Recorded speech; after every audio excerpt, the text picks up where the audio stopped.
वहीं बीजेपी ने चुनावी जमावट के लिए मेगा प्लान तैयार किया है। ट्रिपल फेरियों से पार्टी वोट बैंक को साधेगी। सीएम शिवराज का हर जिले में 3 फेरी लगाने का प्लान है। आखिर क्या है इसके मायने, इस रिपोर्ट में आप देखिए।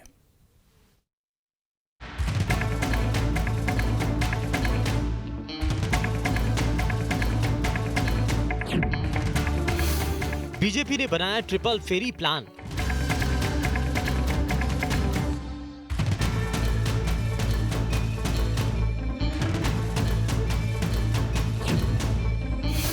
सत्ता की राह कितनी होगी आसान?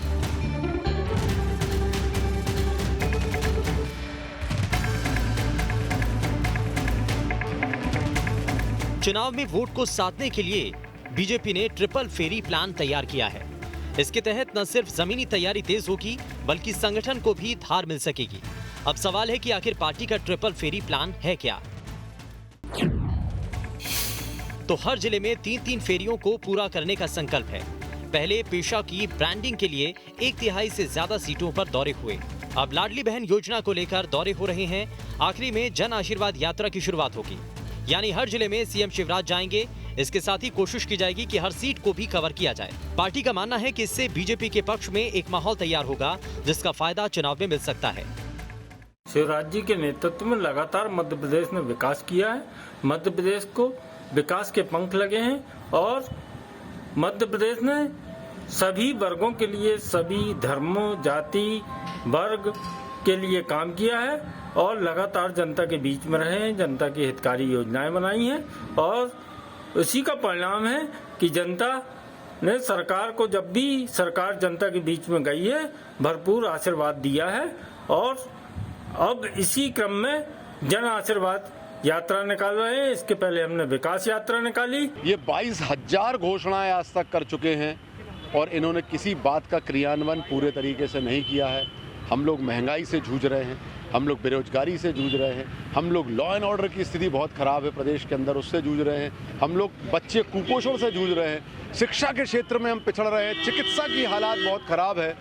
निश्चित तौर पर कांग्रेस की सरकार आएगी और हम लोग सेवा करेंगे और पूरे मध्य प्रदेश में एक नया मध्य प्रदेश बनेगा और खुशहाल मध्य प्रदेश बनेगा। दरअसल बीजेपी जमीनी फीडबैक को लेकर थोड़ी चिंतित है। कार्यकर्ताओं के नाराज होने की खबरें पार्टी को परेशान कर रही हैं। अगर कार्यकर्ता सक्रिय नहीं रहे तो वोटरों को साधना मुश्किल हो जाएगा।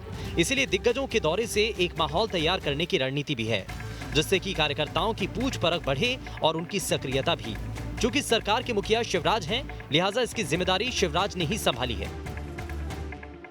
और सबसे पहले तो विकास यात्राएं निकाली गई और जन जन तक लोगों को जो विकास की योजनाएं हैं उसको पहचानने का काम किया गया। उसमें सभी विधायकों को शामिल किया गया था। और उसके बाद फिर लाडली बहना योजना जो लाई गई है, वो उससे महिलाओं के जो वोट हैं वो काफ़ी आकर्षित करने के लिए ये एक योजना है। और तीसरा जो है, अब जन आशीर्वाद यात्रा शुरू करने जा रहे हैं मुख्यमंत्री जी।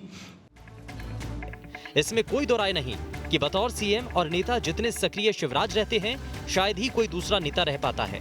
क्षेत्र में सबसे ज्यादा रहने वाली नेताओं में उनकी पहचान है और इसी पहचान से उनकी लोकप्रियता भी है। जनता से सीधा संवाद, इनसे बेहतर शायद ही कोई दूसरा नेता कर पाता हो। ऐसे में चुनावी माहौल में शिवराज के जाने का एक बड़ा असर तो होगा ही। मध्य प्रदेश में विधानसभा चुनाव की उल्टी गिनती शुरू हो गई है और यही वजह है कि बीजेपी अब हर स्तर पर जनता के बीच पहुंचने की कोशिश कर रही है, चाहे वो अपनी सरकारी योजनाओं के जरिए हो या फिर अपने आला नेताओं के जरिए। यही वजह है कि बीजेपी ने ट्रिपल फेरी प्लान बनाया है, जिसके जरिए वो विधानसभा चुनाव तक जनता के बीच पहुंचने की कोशिश करेगी। Durgesh Kumar, team news state. अब इसमें खबर तो यह है कि पीएम मोदी और अमित शाह के भी दौरे होंगे। कुछ महीनों में कई दौरे प्रस्तावित हैं। इसके जरिए पार्टी के पक्ष में लहर बनाने की रणनीति भी है।